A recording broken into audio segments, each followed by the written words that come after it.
You picked up your phone last night after 10 p.m. Maybe you told yourself it was just to check one thing, one message, one notification, 5 minutes maximum. 90 minutes later, you were still scrolling. And here's what nobody is telling you about those 90 minutes. It is not a willpower problem. It is not laziness. It is not a bad habit you just need to break. What is happening inside your brain during that time is a precisely engineered biological hijacking, and the companies behind your screen have known about it for years. I'm going to show you exactly what your phone is doing to your brain after 10 p.m., the specific mechanisms, the documented science, and the internal research that Silicon Valley buried because the truth was too damaging to publish. Stay with me, because what I'm about to show you at the 4-minute mark will fundamentally change how you look at your phone tonight and every night after that. Let's start with something your brain does every single night that most people take completely for granted. Deep inside your brain sits a tiny structure called the suprachiasmatic nucleus. It's about the size of a grain of rice, and its entire job, its only job, is to track light and tell your body what time it is. Not by the clock on your wall, by the light entering your eyes. For the entire history of human existence, this system worked flawlessly. When the sun went down, light disappeared, and your brain received one clear signal. It is nighttime, time to wind down, time to prepare for sleep. In response to that darkness, your brain's pineal gland begins releasing melatonin, the hormone that lowers your core body temperature, slows your heart rate, reduces alertness, and moves your entire physiology into sleep mode. This process begins naturally around 9 to 10 p.m. for most adults. Your body is designed, down to the molecular level, to start shutting down at exactly the time you are most likely to be lying in bed scrolling through your phone. And that phone is destroying the entire process. Here is the specific mechanism. The screens on your smartphone, your tablet, your laptop, they emit something called short-wavelength blue light. Blue light sits between 400 and 490 nanometers on the light spectrum, and your suprachiasmatic nucleus is exquisitely, almost catastrophically sensitive to it.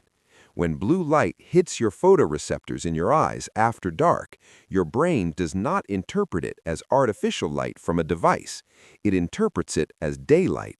Specifically, it interprets it as mid-morning sunlight, the kind of light that signals your brain to be maximally awake, alert, and focused.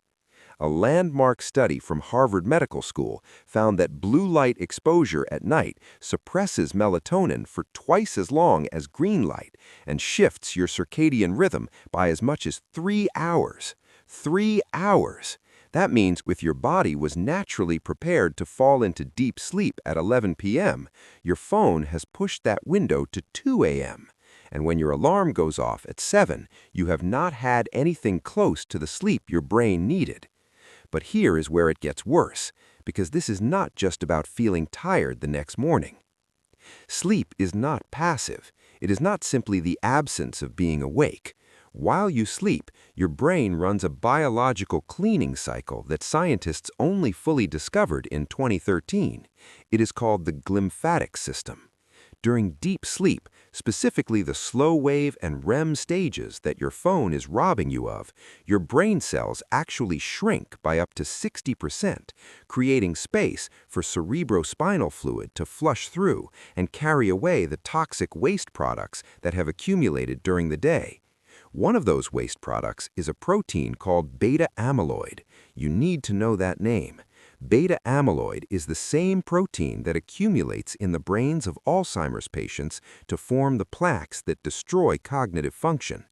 Every night of deep, uninterrupted sleep, your brain flushes it out. Every night you cut that sleep short. Every night your phone delays your sleep cycle by an hour, 2 hours, 3 hours. That protein accumulates a little more. A study published in the journal Science found that just one night of sleep deprivation caused a significant increase in beta amyloid accumulation in the human brain. One night. And researchers at the University of California, Berkeley, found that people who consistently got less than 6 hours of sleep showed tau protein tangles, another Alzheimer's marker, at levels dramatically higher than people who slept 7 to 9 hours. This is not a conversation about feeling groggy. This is a conversation about what is happening to your brain long term. And your phone, used after 10 p.m., is one of the most direct levers pulling you in the wrong direction. Here is what I need you to stay for, because in a few minutes I'm going to show you exactly what Big Tech's own internal research revealed about this. Research they conducted, documented, and then made a very deliberate decision about. But first, let's talk about the other thing your phone is doing after 10 p.m. that has nothing to do with blue light at all. Even if you solved the blue light problem entirely, even if you wore blue light blocking glasses every night without fail, your phone would still be disrupting your brain after 10 p.m. Because the second mechanism is psychological, and it is, in many ways, more powerful than the biological one. Every notification, every new post, every reply to your comment, every like on your photo, each one of these triggers a small release of dopamine in your brain's reward circuit. Dopamine is the neurotransmitter of anticipation. It is released not when you receive a reward, but in the moments of uncertainty before you find out whether a reward is coming. This is the same neurochemical mechanism behind slot machines. You pull the lever, you don't know what's coming, and that uncertainty is what makes it impossible to stop. Your social media feed is a slot machine. Every scroll is a pull of the lever, every refresh is another pull, and your brain, at 10 p.m., when its prefrontal cortex, the part responsible for rational decision-making and impulse control, is already beginning to power down for sleep, is at its most vulnerable to this mechanism. Dr. Anna Lembke, professor of psychiatry at Stanford University and author of Dopamine Nation, has described smartphone use at night as one of the most powerful dopamine triggers in the modern environment. She explains that the dopamine hit from a like or a comment is brief, but the crash that follows it creates a craving for the next one. And that cycle, repeated dozens of times in a single evening scrolling session, leaves your brain in a state of dopamine deficit that makes it genuinely harder to feel pleasure, motivation, and calm in the hours that follow. In other words, your phone at night is not just stealing your sleep, it is chemically altering your mood and your capacity for satisfaction. The anxiety, the low-grade restlessness, the feeling that something is slightly wrong that many people experience when they finally put the phone down, that is dopamine withdrawal. It is real, it is measurable, and it is getting worse the longer this pattern continues. Now, let's talk about what they knew. In 2017, a former vice president of user growth at Facebook named Chamath Palihapitiya stood in front of an audience at Stanford Graduate School of Business and said something that sent shockwaves through Silicon Valley. He said, and I am paraphrasing closely here, that the short-term dopamine-driven feedback loops they built at Facebook are destroying how society works. He said he feels tremendous guilt about it, and he said he doesn't use the product himself and won't let his children use it. That same year, Sean Parker, Facebook's founding president, gave an interview to Axios in which he openly described the thinking behind the platform's design. He said the designers asked themselves, how do we consume as much of your time and conscious attention as possible? And the answer they came up with was to give you a little dopamine hit every once in a while because someone liked or commented on a photo or a post. He called it a social validation feedback loop. He said it was intentionally exploiting a vulnerability in human psychology. And then he said, God only knows what it's doing to our children's brains. These are not whistleblowers. These are not disgruntled former employees with an axe to grind. These are the architects, the people who built the system, understood exactly what it was doing, and chose to keep building it anyway. In 2021, Frances Haugen, a former Facebook data scientist, leaked thousands of internal documents to the Wall Street Journal and later testified before the United States Senate. Those documents showed that Facebook's own internal research had found that Instagram was harmful to the mental health of teenage girls, that it worsened body image issues, increased anxiety and depression, and deepened suicidal ideation in vulnerable users. The research was conducted, documented, reviewed by executives, and then set aside. The platform was not changed. But here is the piece that gets less attention. The same internal research touched on the impact of extended evening use on sleep quality across all age groups, not just teenagers. The conclusion was consistent with the independent science. Late-night use was significantly disrupting sleep architecture. This was known, and the algorithmic design of every major platform, the infinite scroll, the autoplay, the notification timing, continued to be optimized to keep you on the app for as long as possible regardless. Because here is the economic reality underneath all of this. Every minute you spend on a platform after 10 p.m. is a minute of advertising revenue. Your attention at every hour of the day and night is the product being sold. The fact that the platform is most effective at capturing that attention at the exact time your brain is least equipped to resist it is not a coincidence. It is, by their own admission, the design. So what do you actually do about it? The answer is not to throw your phone away. The answer is to understand the specific mechanisms well enough to disrupt them strategically. Here are the interventions that are actually supported by the research. The single most impactful change you can make is a hard stop at 10 p.m. Not putting your phone face down, not turning the volume off, physically placing it in another room. A study from the University of Texas in Austin found that the mere presence of a smartphone on a desk, even face down, even turned off, reduced available cognitive capacity.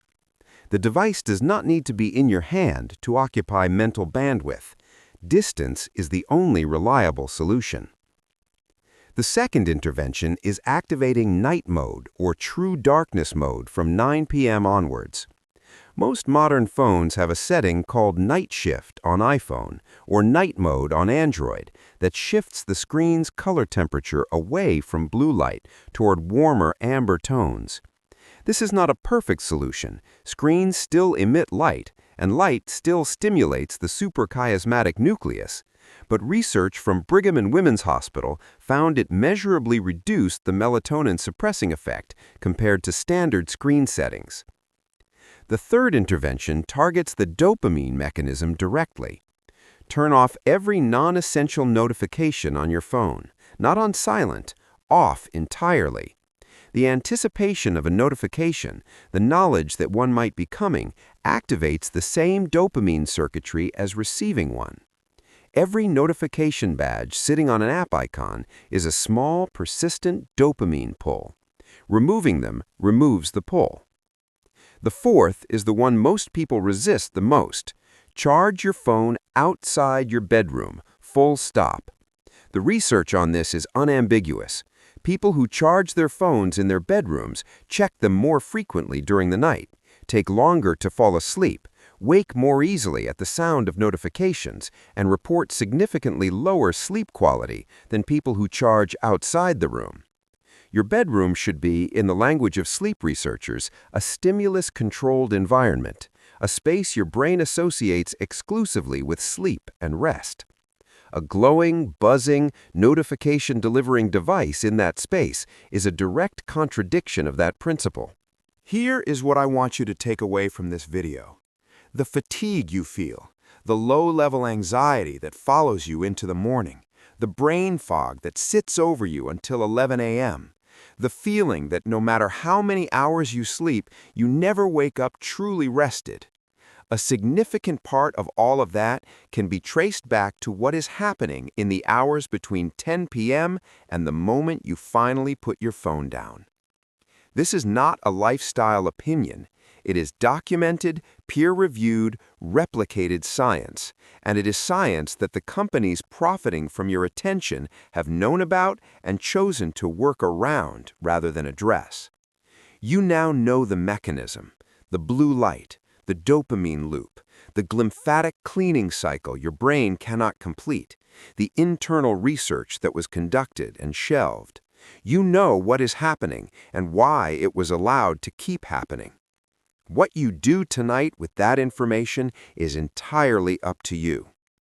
If this video gave you something genuinely useful, something you're going to think about the next time you reach for your phone after 10 p.m., hit the like button. It takes 1 second and it helps this channel reach people who need to hear this. Subscribe to Health Zone if you haven't already. Every week we take the health topics that feel complicated and overwhelming and break them down into clear, usable information you can act on immediately.